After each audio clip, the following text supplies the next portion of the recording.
And welcome to Trail Magic. Here we are at mile 200 and I think we're about 260 now, right? 60, yeah. Yeah. Here's a nice little sign. We've got the Flying Fritters with coffee and homemade fritters. And then we have the fritter maker himself.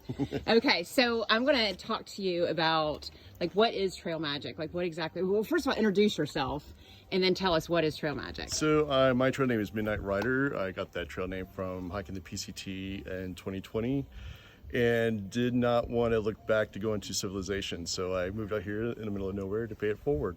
Yep. Trail Magic is affording people magic that keeps them carrying on or moving forward on the trail. It's when you least expect it. That's the magic of it all too. Yeah. It's a blessing because it afforded me when I was on the trail, when I came across Trail Magic, and wow, it did save me in some spots. So it's a wonderful treat, blessing to help you keep moving forward. It is, and we're like literally in the middle of nowhere. Like this is like in the middle, like we were just hiking and there's nothing around us, and then suddenly here comes the Trail Magic. It's like the happiest moment in hiking. Surprise. So what were you doing before Trail Magic and the PCT? I think you said you were living in DC. I had owned a interior design business. Oh, so I were had you? one in Fort Lauderdale and DC when I moved up there. So I was in DC for 9 years, and then my spouse passed away of 18 years. Oh, I'm sorry. In 2019, and I said I need to go on a journey out in nature. Wasn't for sure what that was going to be, and then I stumbled upon YouTube, the rabbit hole that it is, and heard of the PCT. Never heard of it. I was like, that's it. That's what I got to do, and I never looked back from there. And I committed to it. I found it in mid to late November, and the next drawing for the permit was in January. Secured it, got on trail March 11th, right before they shut down March 18th for COVID. So they were telling people to get off trail. I was like, I'm not getting off trail. So you dodged the COVID bullet. That actually being outside was the best thing possible. They were wanting you to go back to town. I'm like, why would I want to go back to the city? So I stayed on the trail for 6 months, and wow, it's amazing what you can discover when you submit yourself. It's a submission.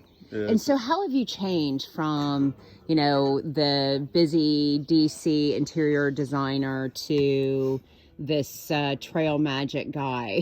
What's the before and after? I being apart on trail for 6 months, it's the experiences, the encounters of people that you meet, the kindness and generosity of others that gives you a sense of hope, especially in the climate that we're in. And I was like, how can I continue this trail life that I had for 6 months? How can I continue that?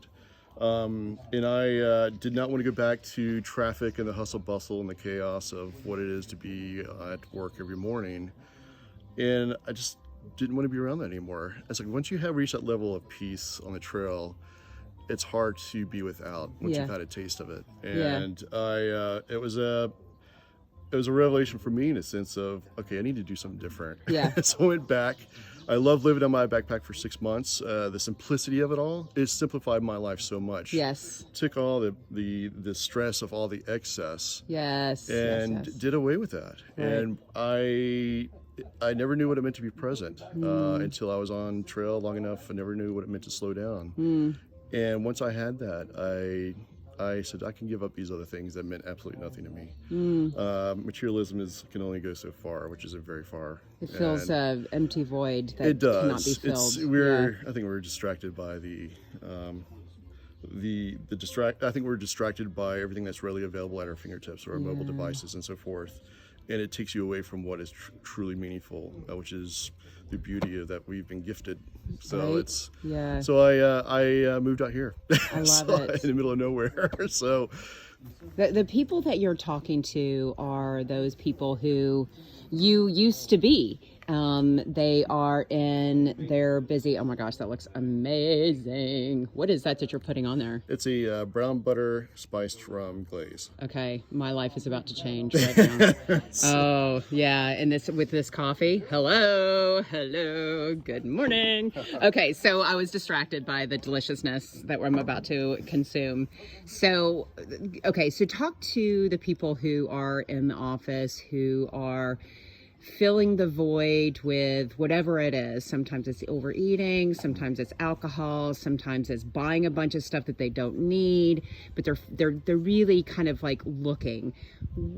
How do you go from that state to where you are now? What's the first step that you would advise to these people? I think you have to be honest with yourself. Yeah. And ask the first question: do I really want to continue this lifestyle of where is it truly taking me? And a lot of times it takes you to a lot of emptiness. And I think for me, what I discovered when I was grieving the loss of my spouse, I had to do something for healing. It's healing in all forms, whether it's grieving or some form of addiction or whatever vice we may have. I think it's this search that people truly genuinely don't understand until they've committed to it. There's a beckoning, and I think once you start asking yourself that question, okay, I need to make a change in my life, you heed the call, and it's amazing what that call can do for you. It really it's a liberating experience that most of us don't understand until you actually fully commit to it. Yeah. And it can ruin you, but in a good way. It ruined me in a way where I had to be out here. Yeah. So, wow, I live in paradise now as a result of that journey. Yeah. You have to be open-minded to it, though. Yeah. And just let it speak to you as you go. It's amazing what nature speaks to you. Yeah. I mean, John Muir said he had a spiritual experience when he lived out in the Sierras, and it does speak to you. It's immense power that's readily available. Just got to get off your sofa or behind from the desk and put one foot in front of the other. Yep. And it's amazing what you can see. That's great. So. That's great. Any last words of advice for us? There's so many good things. I mean, I'll end on happy trails. Pursue it because it is a one-of-a-kind experience. I love it. It is life-changing. Changed my life. Oh my God, I love it. Well, thank you so much for your time and Sure. for the trail magic. Yes, Woo!